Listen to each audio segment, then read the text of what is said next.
അതങ്ങനെയാണല്ലേ, തലേദിവസം വിഷുവിനുള്ള എല്ലാ സംഭവങ്ങളും സെറ്റ് ചെയ്ത് വെച്ചിട്ടും ഒരു കാര്യം നന്നായിട്ട് അങ്ങോട്ട് മറന്നു പോയിട്ടുണ്ടായിരുന്നു കേട്ടോ. കണിയെല്ലാം ഒരുക്കി വെച്ച് കഴിഞ്ഞപ്പോഴാണ് അയ്യോ ഇതിലൊരു സംഭവം ഇല്ലല്ലോ എന്നുള്ള കാര്യം ഓർമ്മ വന്നത്. പിന്നെ ഈ ഒരാൾ നമ്മുടെ മുറ്റത്ത് തന്നെ ഉള്ളതുകൊണ്ട് വലിയ ബുദ്ധിമുട്ടൊന്നും ഉണ്ടായില്ല. ആരും 12 മണിയൊക്കെ ആയിട്ടുണ്ടെങ്കിലും ഞങ്ങൾ അതിനെ അങ്ങോട്ട് എടുത്തു കേട്ടോ.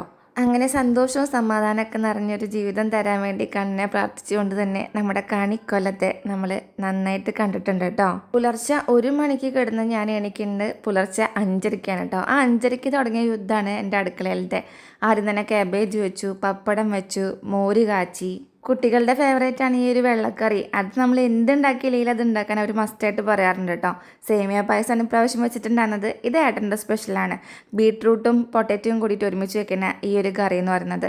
അടുത്തത് നമ്മുടെ വിഷുവിൻ്റെ മാത്രം സ്പെഷ്യലായിട്ടുള്ള വിഷുക്കട്ട. ഇത് ഉണ്ടാക്കാത്തവർ പലരും ഉണ്ട്, ഇതിനെക്കുറിച്ച് അറിയാത്തവർ പലരും ഉണ്ടെന്ന് എനിക്കറിയാം. അതിന് വേണ്ടിയുള്ള ശർക്കരപ്പാനിയാണ് ഈ കാണുന്നത്. മാങ്ങാ ചമ്മന്തിയാണ് കേട്ടോ ഇത്. നമ്മുടെ വീട്ടിലുണ്ടായ മൂവാൻ്റെ കായ വറുത്തിട്ടുണ്ടായിരുന്നു. പച്ചടികളാണ് വെണ്ടയ്ക്കയും അതുപോലെ തന്നെ ബീട്രൂട്ടും അവിയലും ഉണ്ട് കേട്ടോ കൂട്ടത്തിൽ. അച്ചാറ്, ഇഞ്ചമ്പുളി, രസം, സാമ്പാർ, കാളൻ ഇത് തലേദിവസം ഉണ്ടാക്കി വെച്ചിട്ടുണ്ടായിരുന്നു.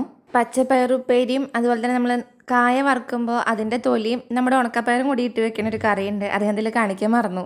അങ്ങനെ 20 തരം കറികളോട് കൂടിയിട്ട് ഈ വർഷത്തെ വിഷു നമ്മൾ ഗംഭീരമായിട്ട് ആഘോഷിച്ചിട്ടുണ്ട് കേട്ടോ.